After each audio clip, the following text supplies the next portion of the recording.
a polarizing YouTuber that the internet loves to hate, bombarded with controversies. Ethan Klein's journey to online fame came with its consequences, leading to numerous bans and backlashes related to racism, anti-Semitism, and homophobia, eventually becoming an example of how taking edgy humor and bad opinions too far can ruin one's career.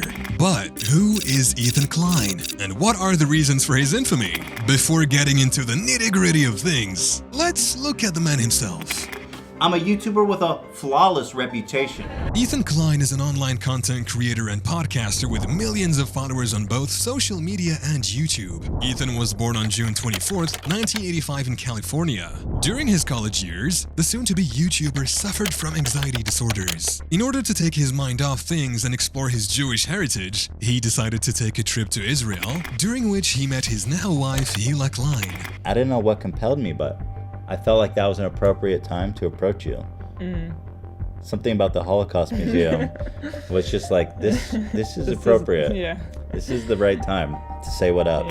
After becoming extremely close to one another, Ethan convinced Hila to move to California with him, and soon, the couple started living together in a cheap apartment. So I decided to just come here. So your world trip was come move in with some fucking weirdo from the internet. From the beginning, we both had nothing, but what little we had, we shared in the same bank account out of just straight necessity.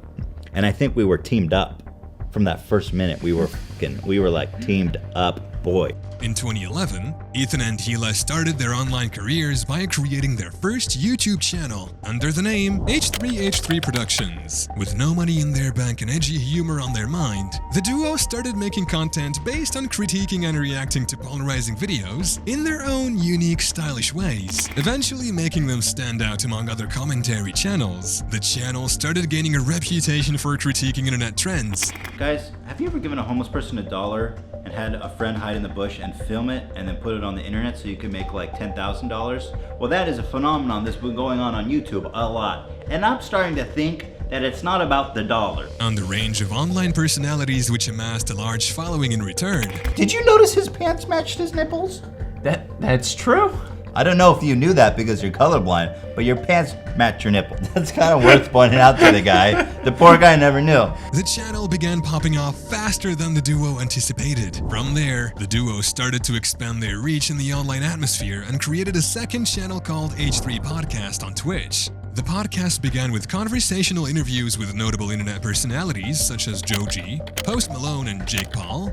Along with that, the duo grew even more when Hila started the Teddy Fresh brand, which achieved massive success and exposed the content creators' work to an even wider audience. The H3 brand reached heights that many content creators can only dream of reaching. Furthermore, viral hits like Vape Nation and Unique Podcasts attracted millions of viewers throughout the internet, all while creating a die-hard fan base that would defend the couple no matter what. No one could stop the rapid growth of Ethan's empire, except himself.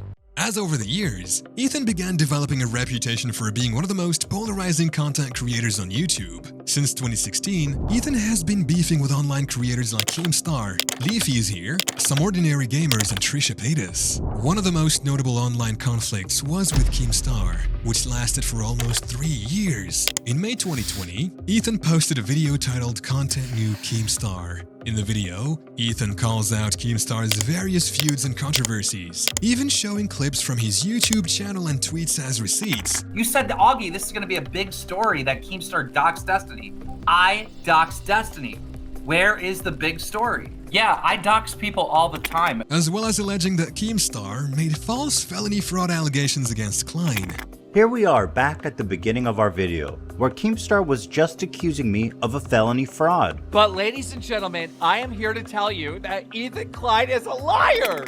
After the video was posted, both content creators lost their brand sponsors, and Ethan began getting strikes on his official YouTube channel. Yet, the war continues as the duo has been seen arguing back and forth on Twitter. Who would have thought that critiquing others would result in them fighting back? But it seemed like online conflicts weren't the only things that Ethan was a target of, as throughout his career, Ethan has been called out for taking edgy humor too far.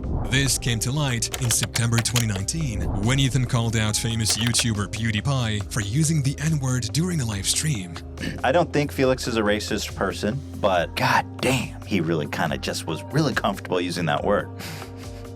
That really just kind of... like you're reaching for all these words, right? And you're like, oh, let me just like a little N-bomb for you.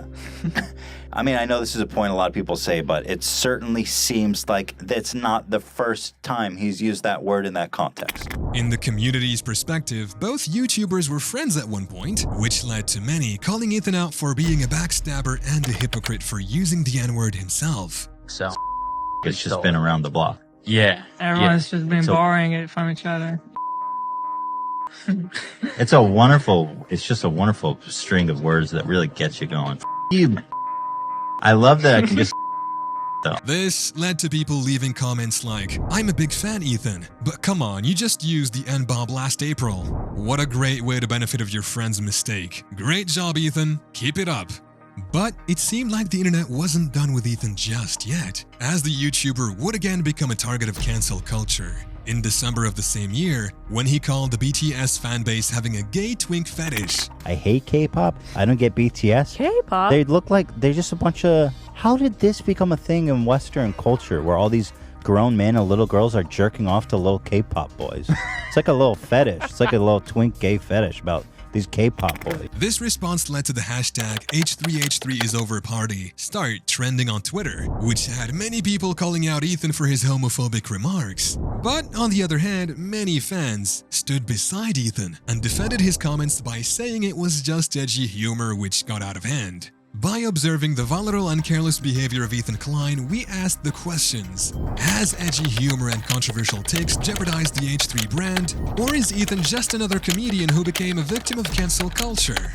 There aren't many people that survive cancel culture nowadays, with many losing their careers over decade-old jokes. But what makes Ethan Klein so special is the fact that he has been an exemplary figure when it came to protecting content creator rights, making him fall under the good graces of many online communities. In April 2016, Mad Husseinzada, an American YouTube personality who goes by Mad Husszone, fired a civil action against the YouTuber for copyright infringement in a video on the H3H3 Productions channel.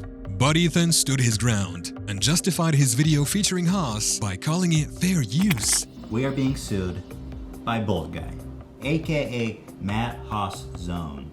And he says, remove it, never talk about me again or this situation, and pay me $4,000. After posting a video addressing the lawsuit, was released by H3H3 Productions, the internet stood by the H3H3 crew's side, and many content creators showing their support. Even fellow YouTubers like Philip DeFranco started a fundraiser on GoFundMe to help raise money for the Kleins' legal fees, citing the need to protect fair use on YouTube. I found out about the situation, I started a GoFundMe, the community just came together, raised so much money for their legal fees, and then of course they had to go through the just ridiculously long process of fighting it out. And I'll say now what I said then, I didn't do it just because like I'm just such a great guy. This was an immensely important fair use case. If they lost, it meant horrible shit for everyone else. Eventually, Ethan and Hila won the case and dedicated $130,000 to any content creator who was facing similar legal issues.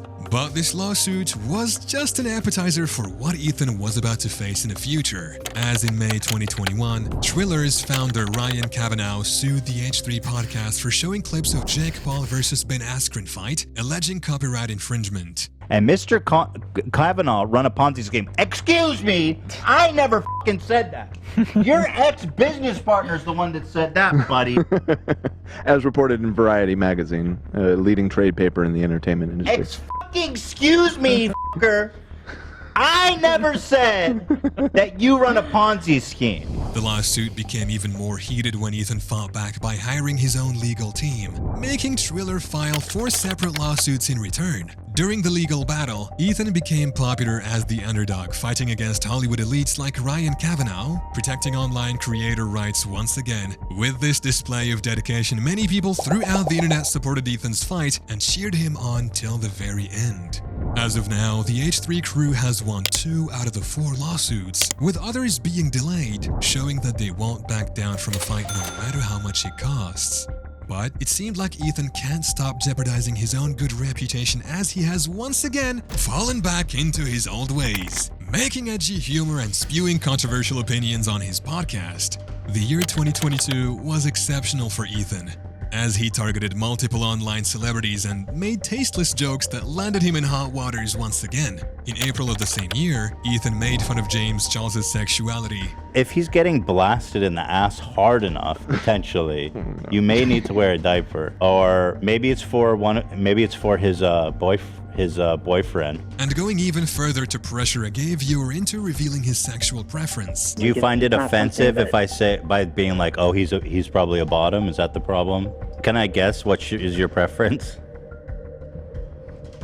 You can. Will you tell me if it's right, if I guess right? This interaction led to many disappointed fans leave comments like, "This segment was insanely uncomfortable and out of pocket. Man, I felt bad for that caller. All around disappointed in you guys. Missed the days when this wasn't a drama channel." After the backlash, Ethan posted an apology on his Twitter dedicated to the caller and all his LGBTQ+ fans. But that's not all, as his edgy humor would cross the line 2 more times in the same year, making jokes about bombing the NRA and hoping that if another Holocaust happens, Ben Shapiro would be the first one to get gassed. I just say, if they start rounding up the Jews again, I hope Ben gets gassed first. Or last. Jesus.